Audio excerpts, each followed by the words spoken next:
Hello बच्चों, नमस्कार। स्वागत है आपके अपने चैनल द एजुकेशन हब में। बच्चों, कल हम लोग जो है वास्तविक संख्या के बारे में चर्चा कर रहे थे, जिसमें हम लोग परिमेय संख्या और अपरिमेय संख्या के बारे में पढ़े थे और उससे पहले प्राकृत संख्या और पूर्ण संख्या के बारे में और उसके साथ-साथ अभाज्य संख्या के बारे में हम लोग चर्चा किए थे, है ना? तो चलिए आज हम लोग जो है उससे आगे पढ़ते हैं यूक्लिड विभाजन एल्गोरिथम के बारे में, है ना? तो सबसे पहले हम लोग जानते हैं कि यूक्लिड विभाजन एल्गोरिथम क्या कहता है ना? और ये क्या होता है? तो यूक्लिड विभाजन एल्गोरिथम में हम लोग पढ़ेंगे यूक्लिड विभाजन एल्गोरिथम, इसके बारे में हम लोग आज पढ़ेंगे यूक्लिड विभाजन एल्गोरिथम के बारे में, है ना? देखिए, यूक्लिड विभाजन एल्गोरिथम जो ये एक प्रमेय का है या प्रमेय है जो हमें क्या बताता है कि किसी भी दो धनात्मक पूर्णांक का या दो से अधिक धनात्मक पूर्णांक का हम यूक्लिड विभाजन एल्गोरिथम द्वारा एचसीएफ ज्ञात कर सकते हैं, मौसा ज्ञात कर सकते हैं, है ना? और ऐसा क्वेश्चन भी 1 मार्क्स का पूछता है एग्जाम में कि यूक्लिड विभाजन एल्गोरिथम द्वारा हम लोग क्या ज्ञात कर सकते हैं? तो यूक्लिड विभाजन एल्गोरिथम द्वारा किसी भी दो धनात्मक पूर्णांक का सिर्फ और सिर्फ हम मासा अर्थात एचसीएफ ज्ञात कर सकते हैं, है ना? तो यूक्लिड विभाजन एल्गोरिथम कहता क्या है कि माना कि ए और बी कोई दो धनात्मक पूर्णांक है ना? क्या कहता है? माना कि यहां हम लोग मानेंगे कि ए और बी माना कि ए और बी कोई दो धनात्मक पूर्णांक है, कोई दो धनात्मक पूर्णांक है। क्या है? कोई दो धनात्मक पूर्णांक है जिसमें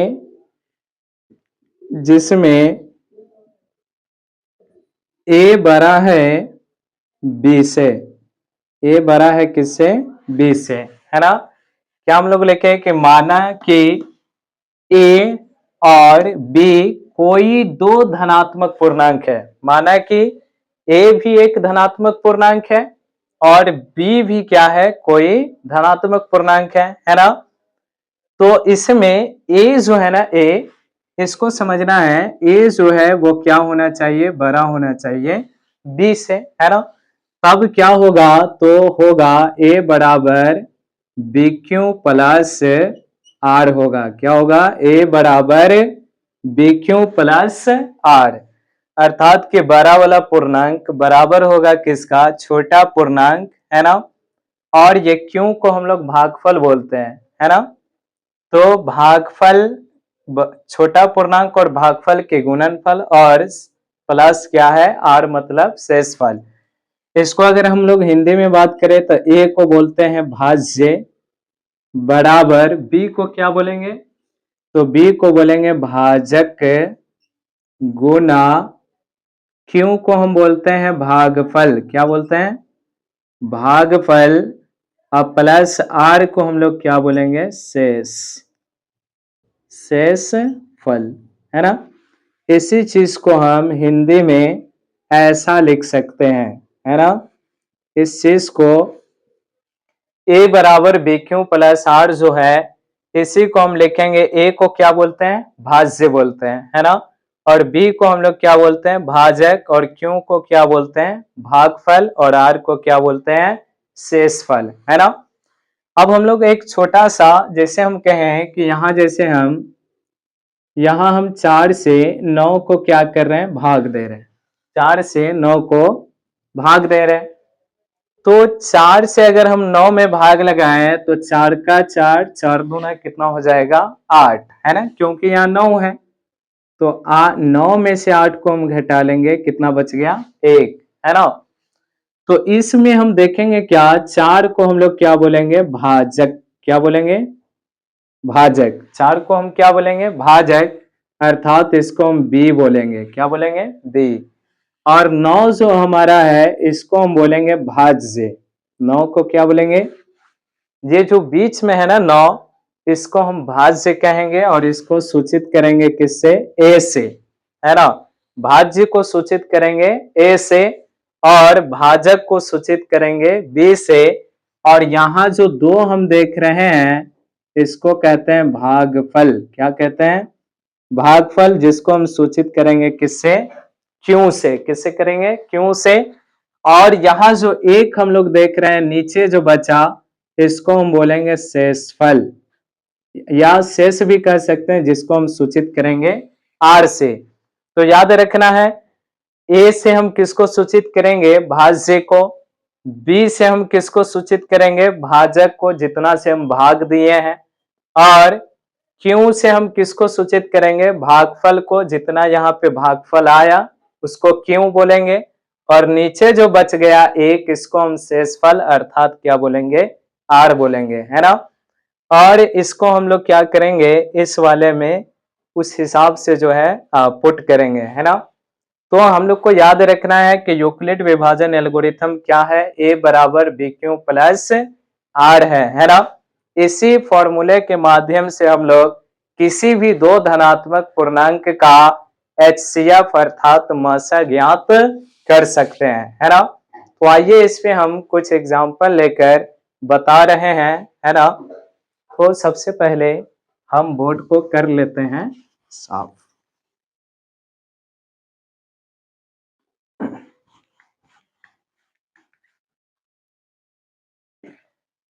जैसे अगर हम एग्जाम्पल की बात करें, जैसे एक क्वेश्चन हम ले लेते हैं। क्वेश्चन हमारा है कि 135 और 225 का 135 और 225 का HCF यूक्लिड विभाजन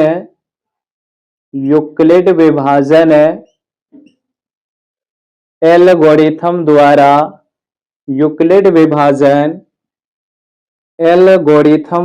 ज्ञात करें। यूक्लिड विभाजन एल्गोरिथम द्वारा ज्ञात करें। ये एक क्वेश्चन हम ले लिए एग्जाम्पल में, है ना।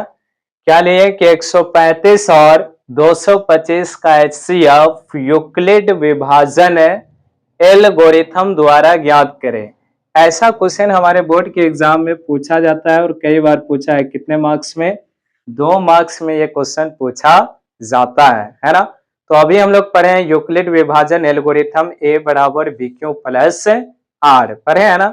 उसी पे हम लोग बनाएंगे। इसमें 135 है और 225 है। तो आप लोग बताइए कि इस दोनों में बड़ा कौन है? तो हम कहेंगे सर इसमें बड़ा कौन है? 225 है, तो इसको हम ए मानेंगे। और 135 क्या है? छोटा है, तो इसको हम क्या मानेंगे? बी मानेंगे, है ना। तो यहां पर हम लोग लिखेंगे क्या?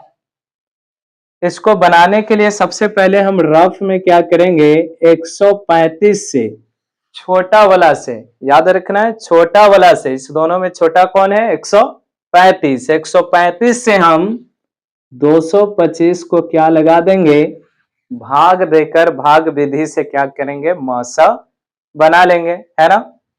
तो 135 से हम 225 में भाग देंगे।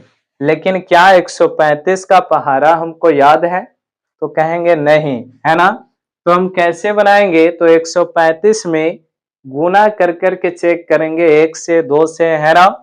तो यहाँ पर 135 है और यहाँ कितना है? 225 है। तो हम देखेंगे 135 में अगर सर हम 1 से गुणा करें तो कितना होगा? 135 से होगा। लेकिन यहाँ पर है कितना? 225।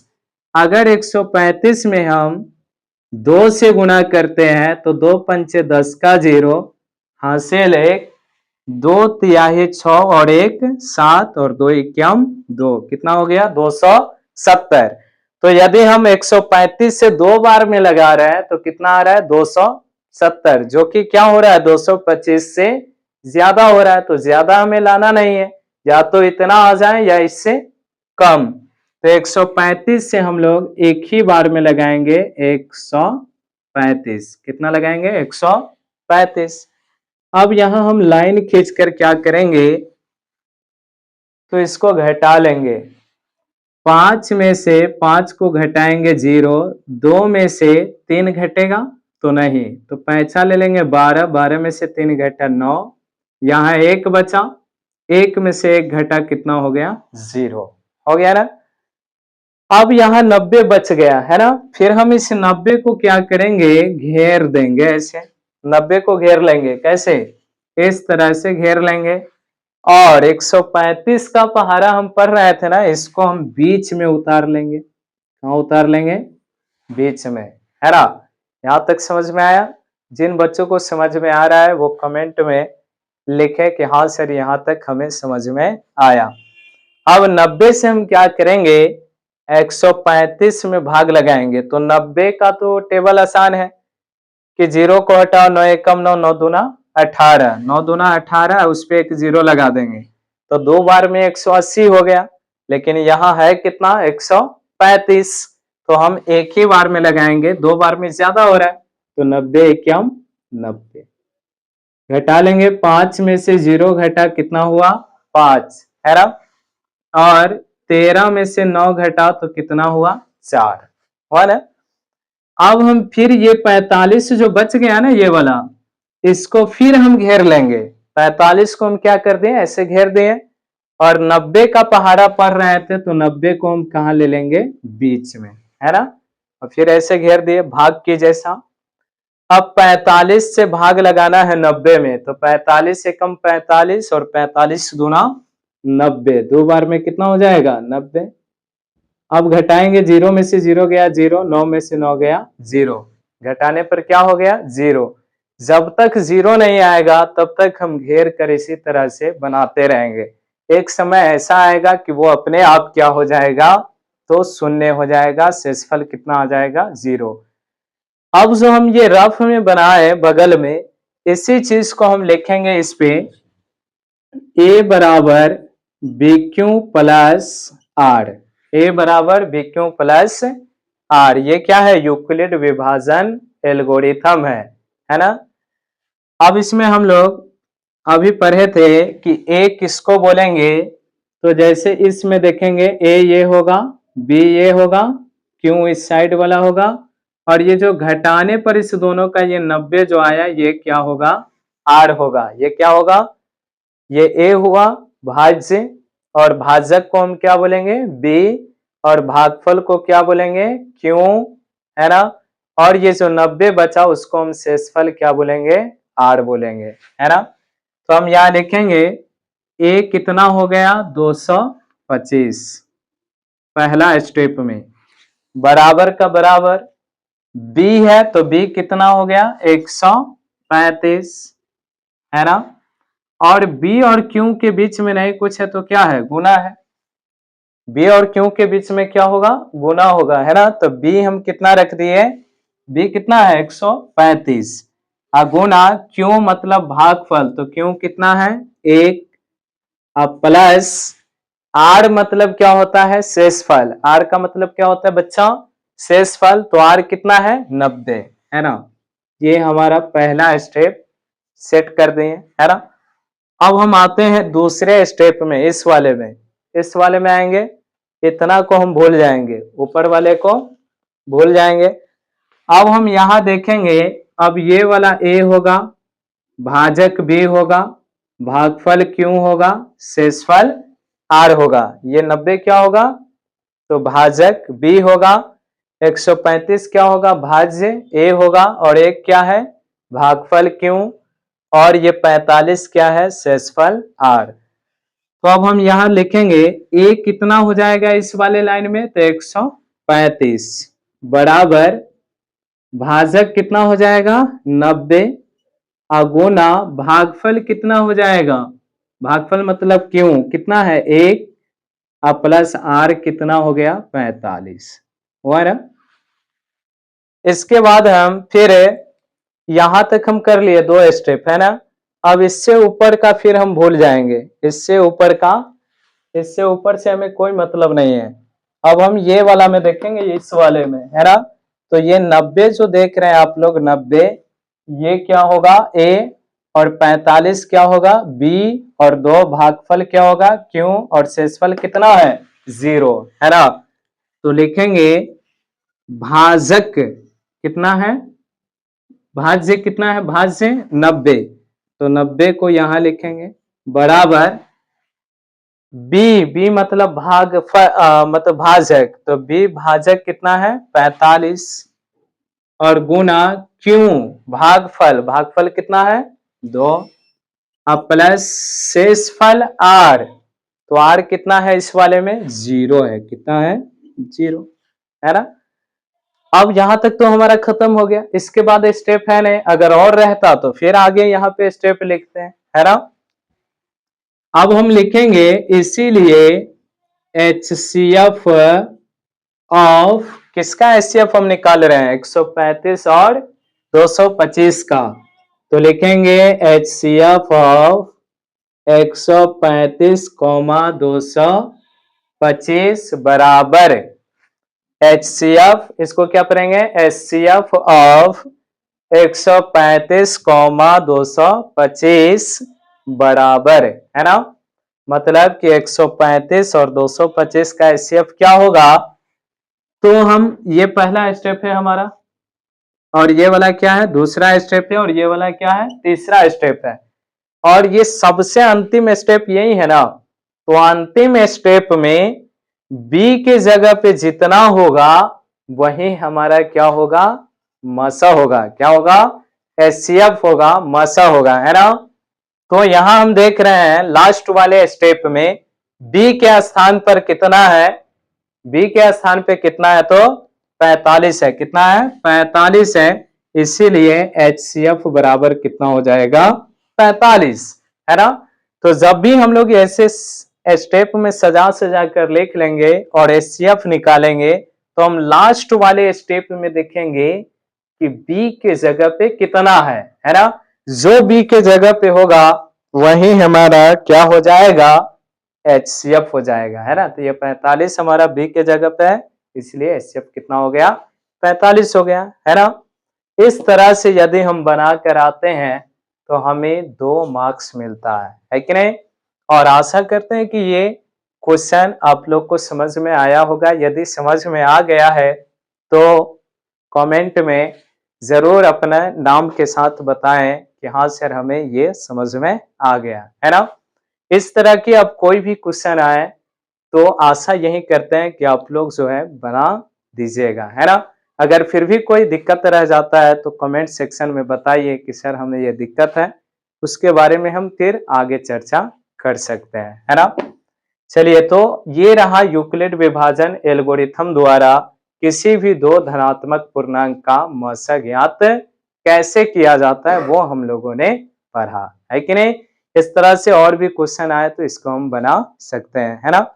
चलिए, अब हम यूक्लिड विभाजन एल्गोरिथम से आगे की ओर बढ़ते हैं और हम पढ़ेंगे आभासी गुणनखंड विधि द्वारा कैसे हम जो है किसी भी 2, 3, 4 धनात्मक पूर्णांकों का HCF भी बता सकते हैं, LCM भी बता सकते हैं, है ना।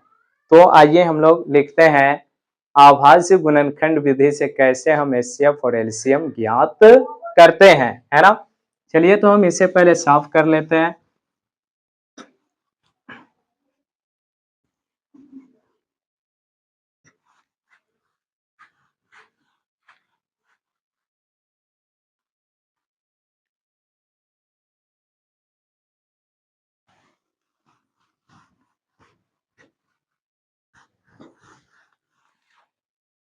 अब से हम लोग आगे पढ़ेंगे, वो पढ़ेंगे कि आभासी गुणनखंड विधि से कैसे HCF और LCM ज्ञात किया जाता है ना। तो आइए हम इस चीज को एग्जाम्पल के माध्यम से समझाते हैं, है ना।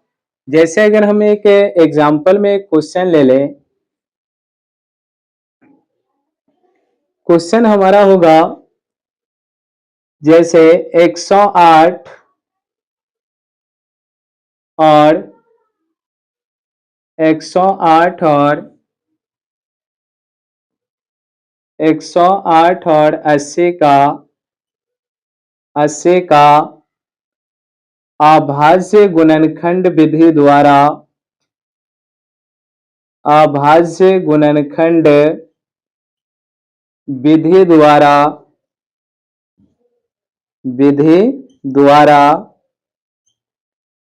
HCF और LCM ज्ञात करें, है ना। चलिए, तो हमारा क्वेश्चन क्या है कि अभाज्य गुणनखंड विधि द्वारा 108 और 80 का क्या ज्ञात करिए, तो HCF भी और LCM भी ज्ञात कीजिए, है ना। तो बहुत ही आसान है, इसको सिर्फ थोड़ा सा ध्यान से देखना है कि कैसे हम अभाज्य गुणनखंड विधि द्वारा HCF और LCM ज्ञात करते हैं, है ना। इससे भी बहुत बार जो है और हर साल लगभग क्वेश्चन पूछा जाता है ना, 2 मार्क्स का। इसलिए ध्यान से देखिएगा और यदि कहीं दिक्कत हो तो आप हमें कमेंट में बता सकते हैं कि सर यहाँ दिक्कत है ना। तो हम लोग यहाँ देखते हैं कि कैसे इसे बनाएंगे, है ना। तो देखिए, सबसे पहले हम लिखे हल। हमारे पास संख्या कौन कौन है, 108 है और कितना है, 80 है ना। इस दोनों का हमें क्या ज्ञात करना है, तो HCF ज्ञात करना है और LCM। इसको कभी कभी HCF को अगर हम कहें तो हिंदी में मासा कहेगा और LCM को हिंदी में क्या कहेगा, लसा ज्ञात कीजिए। तो घबराना नहीं है, HCF को ही मासा और LCM को ही हिंदी में क्या बोलते हैं, लसा लघुत्तम समापवर्त है ना। तो आइए सबसे पहले हम करेंगे क्या, 108 का अभाज्य गुणनखंड करेंगे। क्या करेंगे, अभाज्य गुणनखंड। कैसे होगा, तो ऐसे करना है ना। 108 का अभाज्य गुणनखंड हम करेंगे। ये सब चीजें आप लोग पिछले क्लास में भी पढ़ चुके होंगे, है ना। तो 108 का अभाज्य गुणनखंड करेंगे। लास्ट में कितना है, 2 है। इकाई अंक कितना है, 8 है। 8 है, कितना है, 8 है। तो ये 2 से लग जाएगा, है ना।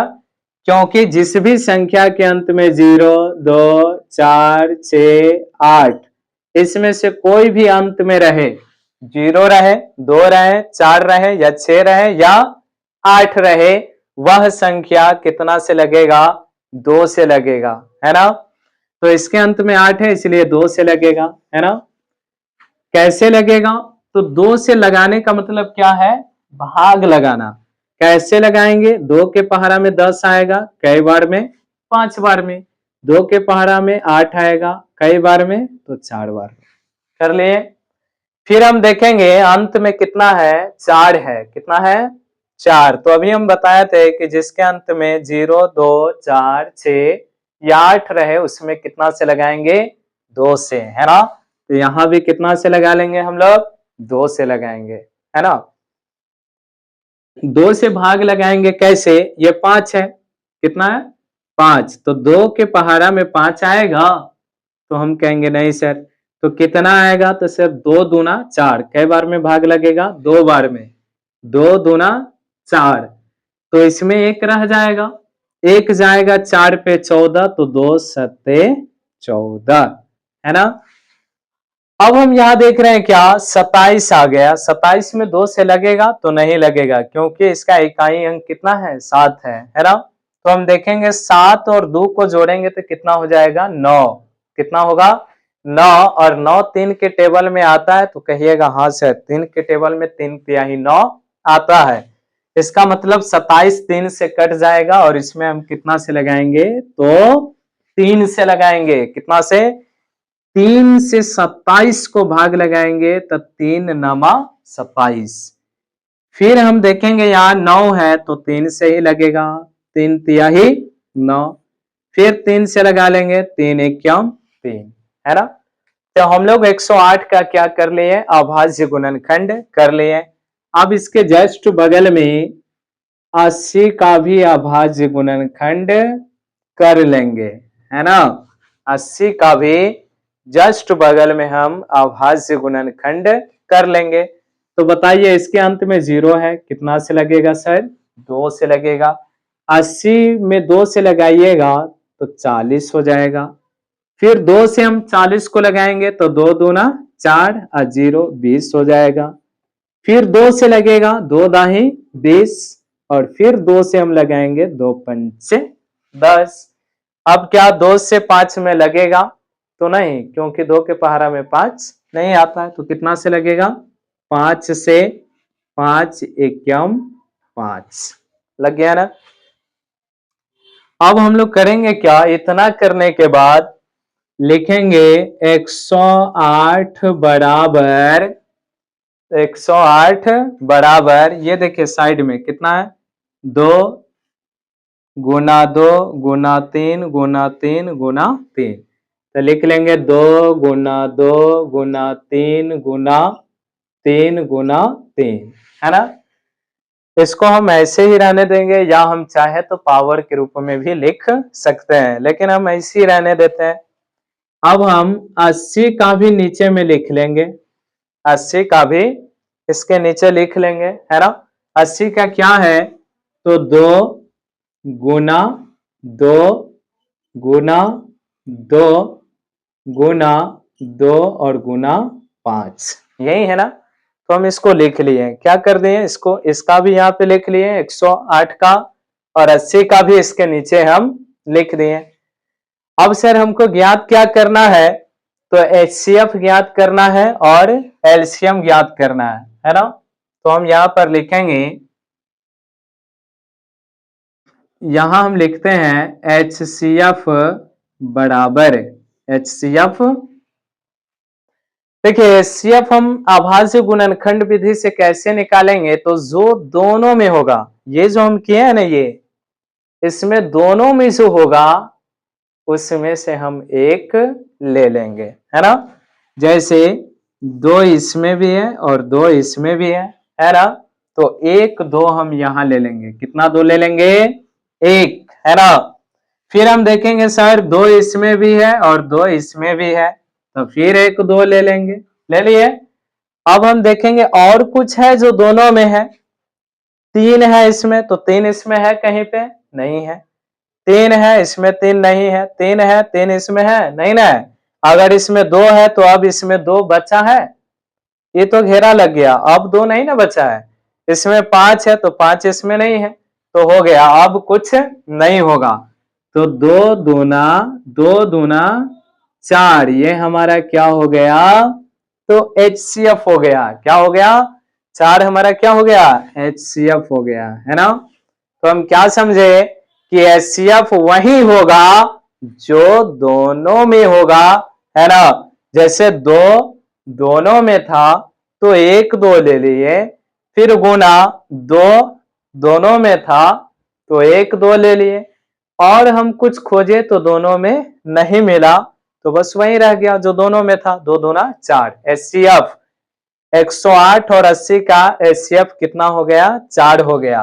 अब हम बात करते हैं एलसीएम का, किसका करते हैं, एलसीएम का।